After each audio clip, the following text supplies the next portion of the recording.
Hello everyone, আসসালামু আলাইকুম। Welcome to our খুশির ছোট ছোট গল্প চ্যানেলে সবাইকে স্বাগতম। কেমন আছেন সবাই? আশা করি অনেক অনেক ভালো আছেন। আজ শেয়ার করছি একদম নতুন একটি রেসিপি। এটা দেখতে যেরকম সুন্দর, খেতেও কিন্তু ভীষণই মজার। এই নাস্তাটি একবার বানিয়ে সারা মাস সংরক্ষণ করে রেখে খাওয়া যেতে পারে। তাহলে চলুন রেসিপি দেখে নিই। প্রথমে এখানে আমি 2 কাপ দিয়ে দিচ্ছি ময়দা। আপনারা চাইলে এখানে আটাটাও ব্যবহার করতে পারেন, কোনো সমস্যা নেই। সামান্য দিয়ে দিচ্ছি লবণ আর 1 টেবিল চামচ দিয়ে দিচ্ছি কালো জিরা। অবশ্যই কিন্তু কালো জিরাটা ব্যবহার করতে হবে। এবার দিয়ে দিচ্ছি 2 টেবিল চামচের মতো চিনি। দিয়ে দিচ্ছি রান্নার তেল। টেবিল চামচের মতো রান্নার তেল দিয়ে ভালো করে মিশিয়ে নিতে হবে। মিশানোর কাজটা অবশ্যই ভালো করে করে নিতে হবে। হাতের সাহায্যে এরকম মুঠ করে ধরলেই বোঝা যাবে এটা মেশানো হয়ে গিয়েছে। আমি নর্মাল পানি দিয়ে একটা ডো তৈরি করে নিচ্ছি। আমরা যেরকম রুটির ডোটা করে থাকি, একদম শক্তও না, আবার অনেক বেশি নরমও করে ফেলা যাবে না। আমি একটু দেখিয়ে দিচ্ছি ঠিক কেমন হবে দেখতে। ডোটা ঠিক এরকম হবে। এবার আমি ঢাকনা দিয়ে ঢেকে দেব 10 মিনিটের জন্য, যেন রেস্টে থাকে। ফিরে আসলাম 10 মিনিট পর। আগে থেকে কিন্তু আরও একটু নরম হয়ে আসছে। এবার একটি বোর্ডের উপর নিয়ে নিব। এবার 4 ভাগে আমি ভাগ করে নিব। এখানে 5 ভাগে ভাগ করে নিয়েছি। আমি এখানে 5টা রুটি বানাবো। এবার সবগুলো আমি তুলে রাখছি আর একটি ডো নিয়ে নিচ্ছি রুটি বানানোর জন্য। আর একটি রুটি বানিয়ে নিতে হবে বড় করে। আশা করি দেখে বুঝতে পারছেন আমি কিভাবে করছি। রুটিটা কিন্তু একদম পাতলা করেও বেলা যাবে না, আবার অনেক বেশি মোটা করেও বেলা যাবে না। আমি একটু দেখিয়ে দিচ্ছি দেখতে ঠিক কেমন হবে।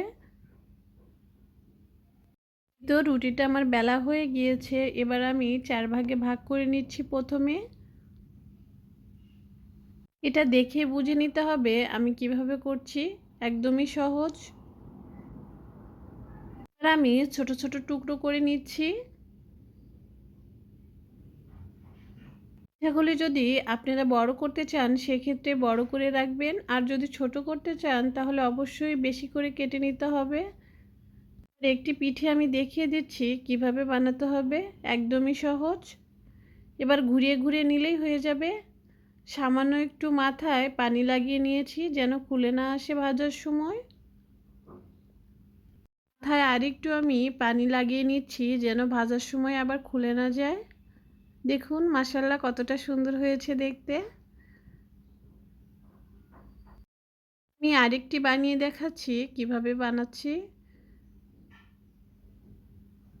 একটু ঘুরিয়ে নিলেই হয়ে যাবে।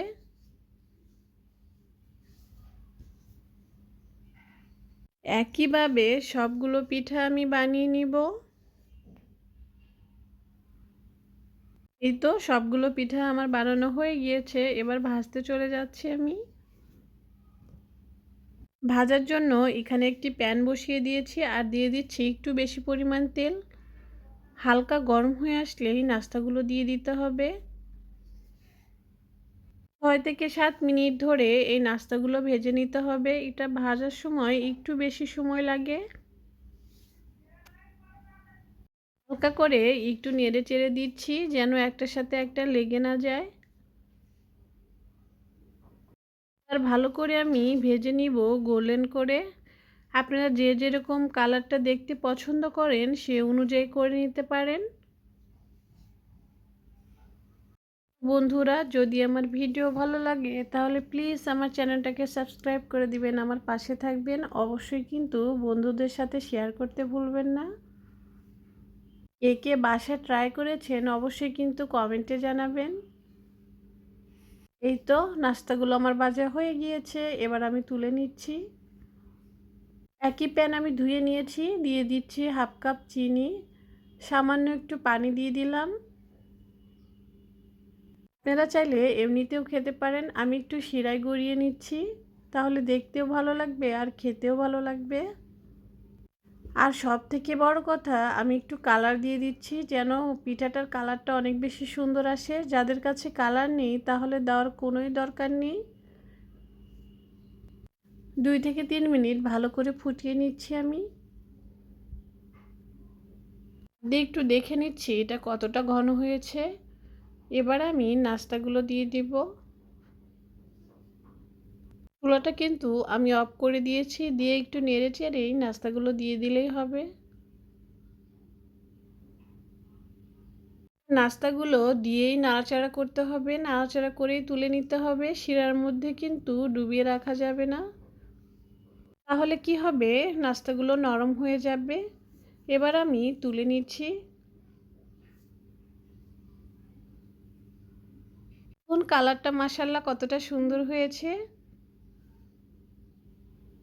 আশা করি আজকের রেসিপি অনেক বেশি ভালো লেগেছে। আবারও চলে আসবো নতুন কোনো রেসিপি নিয়ে। ততক্ষণ পর্যন্ত আল্লাহ হাফেজ।